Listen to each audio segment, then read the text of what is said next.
Ya, selamat pagi. Assalamualaikum warahmatullahi wabarakatuh. Nama saya Tengku Bahtazar Muhammad Sinar, NIM 200907055. Hari ini saya akan memaparkan hasil ujian susulan analisis evaluasi bisnis saya. Ada beberapa soal yang akan saya jawab. Jadi kita mulai dari nomor 1. Jelaskan masalah dalam perekonomian secara umum dan jelaskan juga masalah perekonomian di Indonesia. Jadi, seperti yang kita tahu, masalah perekonomian itu adalah masalah yang timbul saat keinginan dan kebutuhan bertemu dengan sumber daya yang terbatas. Masalah ekonomi ini pasti akan selalu muncul kehidupan sehari-hari. Masalah perekonomian utama yang akan selalu dihadapi suatu negara yaitu antara lain adalah masalah pertumbuhan ekonomi, masalah ketidakstabilan kegiatan ekonomi, masalah pengangguran, masalah kenaikan harga atau inflasi, dan masalah neraca perdagangan. Ya, dalam kehidupan perekonomian, kalau di Indonesia terdapat beberapa masalah ekonomi yang diantaranya adalah pengangguran, kemiskinan, harga profit, inflasi, hutang, sistem ekonomi, dan faktor politik juga berpengaruh, dan juga banyak faktor-faktor lainnya. Ya, jadi kita mulai dari rendahnya pertumbuhan ekonomi. Nah, pertumbuhan ekonomi dalam sebuah negara adalah salah satu indikasi yang bisa digunakan untuk mengukur keberhasilan pembangunan negara tersebut. Jadi, pertumbuhan ekonomi bisa dilihat lewat tingkat produksi barang dan jasa yang bisa dihasilkan selama satu periode tertentu. Pertumbuhan ekonomi negara berkembang seperti Indonesia seringkali terkena masalah di dalam modal dan investasi. Indonesia masih bergantung pada modal dari investasi pihak asing yang digunakan untuk menunjang kegiatan ekonominya. Lalu yang selanjutnya adalah kemiskinan. Kemiskinan adalah keadaan masyarakat yang tidak bisa memenuhi kebutuhan hidupnya. Kebutuhan hidup yaitu makanan, pakaian, tempat tinggal, pendidikan, dan kesehatan. Kemiskinan merupakan akibat berkurangnya pendapatan masyarakat secara real. Jadi masyarakat terkena penurunan daya beli, jual barang, kebutuhan secara umum. Akibatnya masyarakat tidak bisa hidup secara layak sehingga taraf hidupnya menurun. Lalu poin selanjutnya adalah pengangguran. Secara umum, pengangguran diartikan sebagai angkatan kerja yang tidak bekerja. Pengangguran adalah rantai masalah yang bisa menimbulkan beberapa permasalahan pada sebuah negara. Pengangguran disebabkan oleh jumlah angkatan kerja yang tidak seimbang dan jumlah lapangan kerja atau ketidaksempatan kerja yang sangat berbeda jauh. Akibatnya banyak angkatan kerja yang tidak bisa terserap dalam lapangan pekerjaan sehingga menimbulkan banyaknya pengangguran. Ya, selanjutnya kita akan ke pertanyaan berikutnya. Pertanyaan nomor 2, jelaskan kenapa pendapatan nasional atau pertumbuhan ekonomi dan pendapatan per kapita, B, penggunaan tenaga kerja dan pengangguran, C, tingkat perubahan harga atau inflasi merupakan alat pengamat prestasi ekonomi. Ya, jadi kita akan menjawab pertanyaan nomor 2. Ya, jawabannya adalah karena pendapatan nasional dan lainnya dapat dijadikan sebagai suatu tolak ukur yang digunakan untuk memperkirakan suatu perekonomian negara yang bersangkutan. Nah, jadi misalnya agraris dan industri juga dapat dipakai untuk memperoleh gambaran tentang perekonomian yang telah dicapai dan pengeluaran yang diproduksikan. Dalam pengertian lain, pendapatan nasional dan lainnya dapat diartikan sebagai nilai total output akhir negara dari semua barang dan jasa yang diproduksi dalam suatu tahun.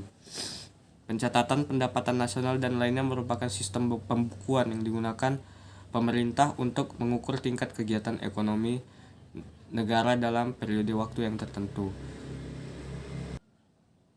Selanjutnya kita akan ke nomor 3, yaitu jelaskan mengenai data perekonomian Indonesia tahun 2012 dalam miliaran rupiah.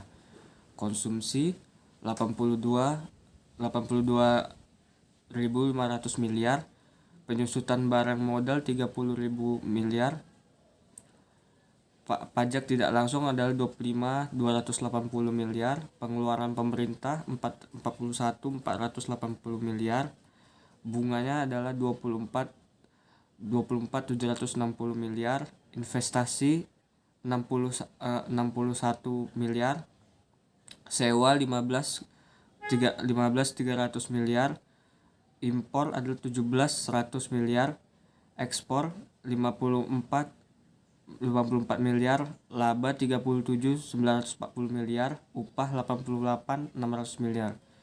Hitung berapa gross domestic bruto atau GDP. Ya. Jadi kita akan menghitung gross domestic brutonya. Jadi untuk menghitungnya kita udah tahu ya rumusnya, dan ini mudah aja sih untuk menghitungnya. Kita mulai dulu, kita analisis dulu. Konsumsinya itu ada 82.500, investasi 61.000. Ya ini dalam miliar ya.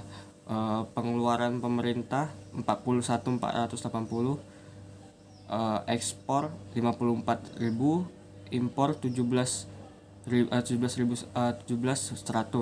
Nah, ini caranya tinggal ditambah-tambahin dan dikurangin aja. Ini C tambah I tambah G tambah dalam kurung X kurang M. Nah itu kan rumusnya kan. Nah jadi sama dengan kita masukkan aja tinggal 82.500 tambah 61.000 tambah 41.480. Ini dalam bentuk miliar ya. Jadi tambahan ini bayangkan dalam bentuk miliar, ditambah dalam kurung 54.000 dikurang 171.000 17.100.000. Nah ini sama dengan 82.500 tambah 61.000 41.480 ditambah 39.900. Nah ini hasilnya adalah 221.880 miliar. Jadi dibilangnya miliar ya. Jadi hasilnya adalah 221.880 miliar. Oke, selanjutnya adalah pertanyaan yang keempat, yang terakhir. Kita lihat pertanyaannya. Pertanyaannya adalah jelaskan menurut pandangan Anda mana yang lebih Anda dukung antara pandangan ekonomi klasik dengan pandangan ekonomi Keynes, serta berikan alasannya. Ya, jadi untuk yang keempat ini saya lebih memilih pandangan ekonomi Keynes, karena ekonomi Keynes ini merupakan pandangan ekonomi yang modern, maksudnya mengikuti perkembangan zaman. Dan di ekonomi Keynes ini perekonomian tidak berjalan sendiri, melainkan suatu perekonomian yang adanya campur tangan dari pemerintah. Jadi jika perekonomian dianggap memasuki fase bahaya, pemerintah masih mampu untuk mengendalikan perekonomian dengan melaksanakan berbagai kebijakan.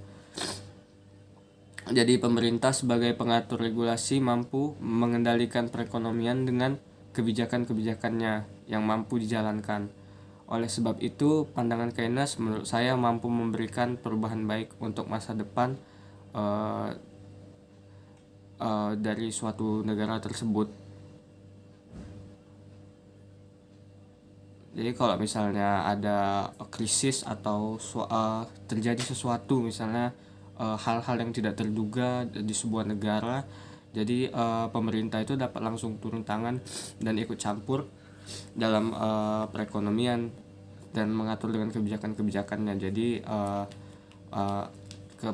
dalam perekonomian itu lebih safety dan bisa langsung tertanggulangi. Jadi kita banyak tidak perlu ribet,